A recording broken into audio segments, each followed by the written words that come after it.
Good evening and welcome back to my channel. Tonight we are covering the single most alarming development that has emerged from this war so far, and it is not the missiles falling on Dubai, it is not the 3 American jets that were shot down over Kuwait today, it is not even the fact that Hezbollah has now officially entered this conflict from Lebanon. The most alarming development of day 3 of this war is a statement made by Iran's own foreign minister, Abbas Araghchi, in a live interview on Al Jazeera.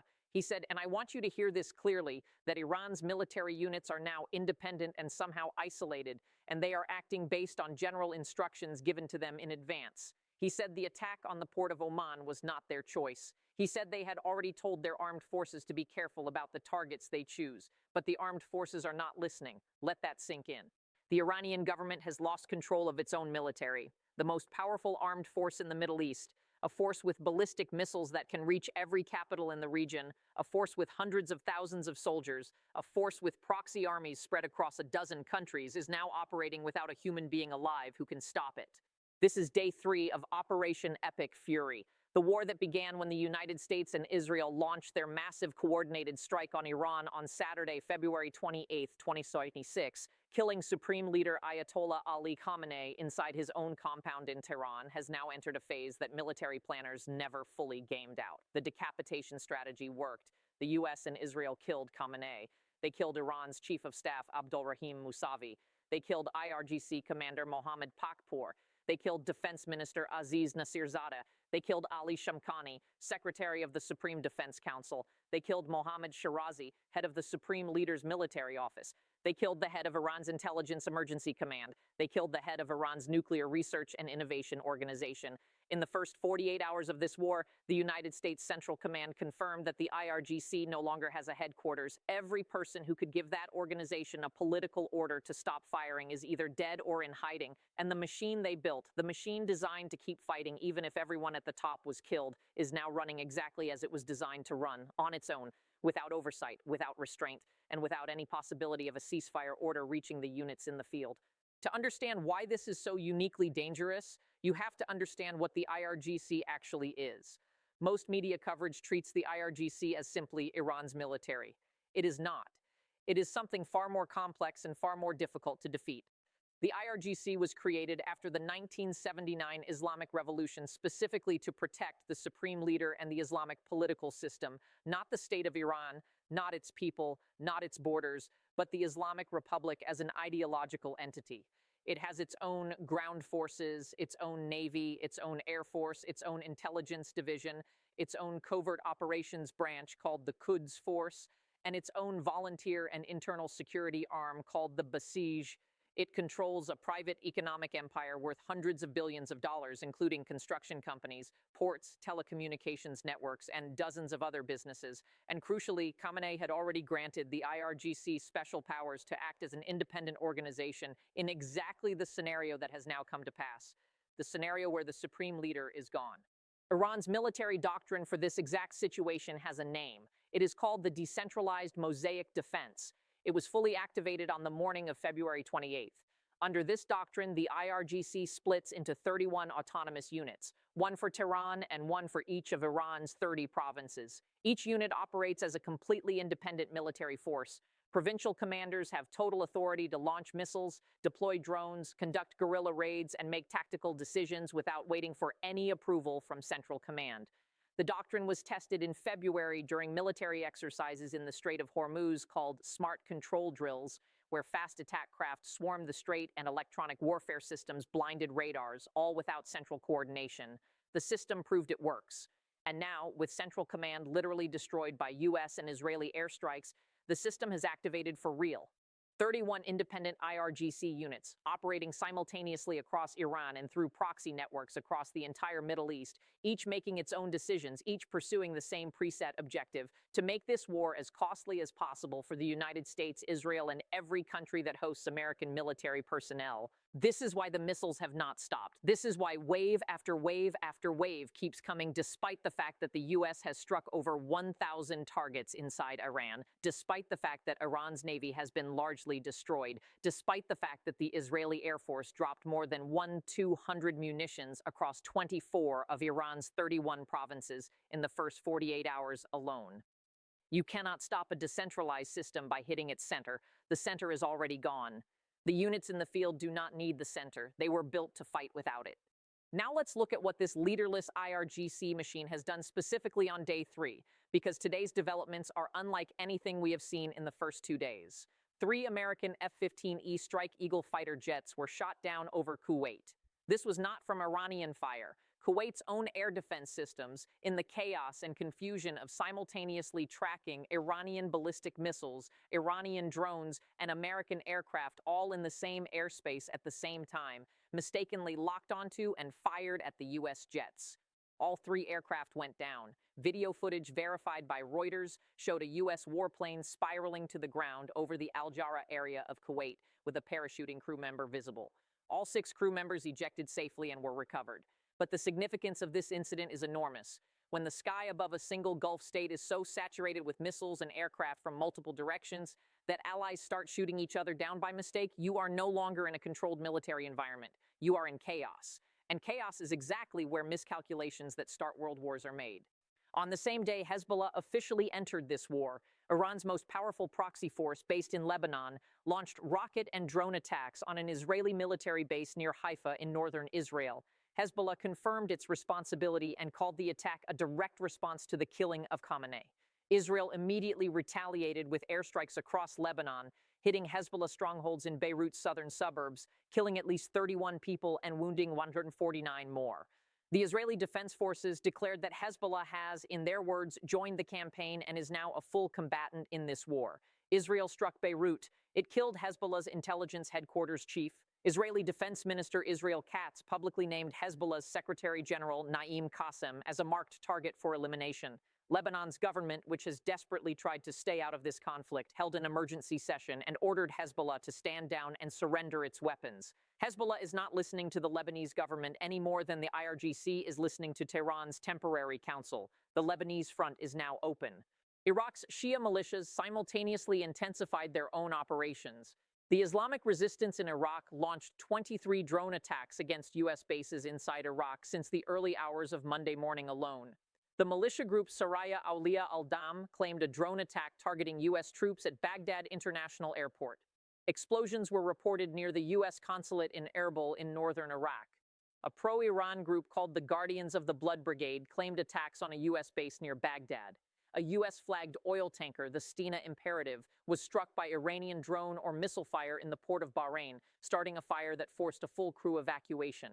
A bomb-carrying drone boat exploded against a Marshall Islands-flagged oil tanker in the Gulf of Oman, killing 1 mariner on board. Iran's reach is no longer just the Islamic Republic's military. It is every proxy force across the entire arc, from Lebanon to Iraq to Yemen to the Gulf, all operating simultaneously, all following the same preset playbook, all contributing to the same objective of raising the cost of this war to an unbearable level. And then there is the energy catastrophe that is unfolding in slow motion, but will hit every single person on this planet in the coming weeks. Qatar's state-run energy company has stopped liquefied natural gas production after Iranian missiles struck 2 energy facilities inside Qatar, one at the Masaid energy plant and one at the Ras Laffan industrial complex. Ras Laffan is not just any industrial zone, it is the largest concentration of LNG production infrastructure on Earth. Qatar supplies approximately 20% of the world's total LNG exports. When Qatar's LNG production stops, Europe loses a critical source of the gas it uses to heat homes and power industries. Japan loses a major share of the energy it depends on to keep its economy running. South Korea, Taiwan, China, India, all of them feel it. The global LNG market does not have a backup of this scale. There is no country on Earth that can replace Qatari LNG output quickly enough to prevent shortages. Saudi Arabia's Ras Tanura oil refinery, the largest crude oil export terminal on the planet, was struck by debris from drones intercepted over the facility, starting fires and forcing a temporary shutdown. Kuwait's Mina al-Ahmadi refinery was struck, injuring workers. Iran is not just hitting military targets. Iran's IRGC units are systematically targeting the energy infrastructure that keeps the global economy alive, because that is exactly what the preset general instructions told them to do. Make the economic pain so severe that the United States is forced to stop. And right now, those instructions are working. Approximately 77 million barrels of oil are sitting on tankers anchored in the Persian Gulf, unable to move. There are an additional 88 million barrels of capacity sitting on vessels still in the region, all waiting for the Strait of Hormuz to reopen. Maersk, the world's largest container shipping company, has suspended all transit through the strait and is rerouting ships around the Cape of Good Hope at the southern tip of Africa, adding weeks to delivery times and enormous costs to every supply chain that depends on Gulf trade. Oil prices jumped 8 to 9% on Monday, with Brent crude hitting nearly $80 a barrel, its highest level in over a year. Gold surged almost 2%. Wall Street's fear gauge, the CBOE Volatility Index, hit its highest levels of 2026. The Dow Jones Industrial Average dropped over 500 points. The S&P 500 fell. The Nasdaq fell. Airline stocks collapsed, with United Airlines down over 6%. Marriott and Hilton fell. Expedia and Booking Holdings sank as the global travel industry absorbed the reality that the Middle East, one of the world's busiest aviation hubs, is now a war zone, with most of its airspace closed indefinitely. Defense contractor stocks surged. Lockheed Martin jumped 6%, Northrop Grumman up 5%, drone maker AeroVironment jumped over 10%. The war economy is taking shape, and it is telling you something important. Markets believe this war is going to last, and they are repositioning accordingly. The Pentagon held a rare on-camera briefing on Monday.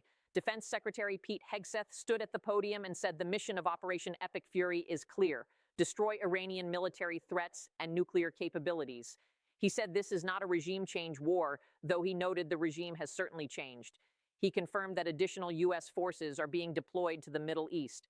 Joint Chiefs Chairman General Dan Kane said accomplishing the objectives will take time, and in some cases will be difficult and gritty work. He did not give a timeline. He did not rule out ground troops. He confirmed the U.S. military expects more casualties.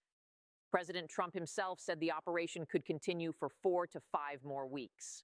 4 to 5 more weeks, with the Irgc operating as 31 independent units across Iran and its proxy networks, with Hezbollah now firing from Lebanon, with Iraqi militias hitting U.S. bases every few hours, with Qatar's LNG offline, with 77 million barrels of oil trapped in the Gulf, with 3 American aircraft already shot down by friendly fire, with a 4th U.S. soldier dead, and with Iran's foreign minister standing on Al Jazeera and telling the world that he cannot control his own military. The international community is watching in near total helplessness. The European Union convened an emergency foreign ministers meeting of all 27 member states to discuss the war and its energy consequences. Spain's foreign minister publicly said the U.S.-Israel action does not have backing from the United Nations Charter or international law. The EU's chief diplomat Kaja Kallas called for maximum restraint and full respect for international humanitarian law. France has reinforced its military posture in the eastern Mediterranean after its naval base in Abu Dhabi was struck by an Iranian missile. Germany has said it is considering defending its troops in Jordan and Iraq, but will not participate actively in the conflict. Britain scrambled jets from its Royal Air Force base in Cyprus after a suspected Iranian drone targeted the facility. The war has now touched Europe. Congress in Washington is preparing to vote on a war powers resolution that would attempt to block Trump from continuing military operations without congressional approval. Senator Tim Kaine called it an illegal war, but the resolution, even if it passes the House and Senate, faces an almost certain presidential veto, and there are not enough votes to override it. The legal battle in America over this war is happening simultaneously, with the bombs still falling and the IRGC still firing and the world's oil supply still blocked. Here is the reality that every government, every oil company, every airline, and every ordinary person on Earth needs to understand as we enter day 4 tomorrow. The United States went into this war with a clear military plan: destroy Iran's nuclear program, destroy its missile infrastructure, destroy its navy, degrade the IRGC. Those objectives are being pursued, and significant military progress has been made. Over 1,000 Iranian targets have been struck. Iran's naval forces are largely destroyed. Air superiority over Tehran has been established. Iran's Central Military Command no longer exists. But the IRGC was specifically designed to survive exactly this scenario. It was designed to keep fighting after the center is gone. It was designed to spread the pain across an entire region until the political cost of continuing the war becomes unbearable for whoever started it. And right now, with Hezbollah firing from Lebanon, with Iraqi militias attacking U.S. bases, with Gulf energy infrastructure burning, with global oil markets convulsing, with 2,000-plus flights canceled, with hundreds of thousands of travelers stranded, with stock markets falling and fear gauges spiking, the IRGC's decentralized machine is doing exactly what it was built to do: The question that nobody in Washington or Tel Aviv has answered publicly is this: what does the end of this war actually look like? You cannot negotiate a ceasefire with a military that has no commander. You cannot make a deal with a government that cannot control its own armed forces. You cannot declare victory while 31 independent IRGC units are still firing missiles from mountains and deserts across a country of 90 million people. And you cannot open the Strait of Hormuz by airstrike. The strait can only be reopened when the shooting stops. And right now, on day 3, there is no mechanism, no channel, no mediator, and no living authority on the Iranian side with the power to make the shooting stop. This is the strategic trap that the decentralized mosaic defense was designed to create. And on day 3 of this war, it appears to be working. Stay with us because we are covering this story every single hour as it develops.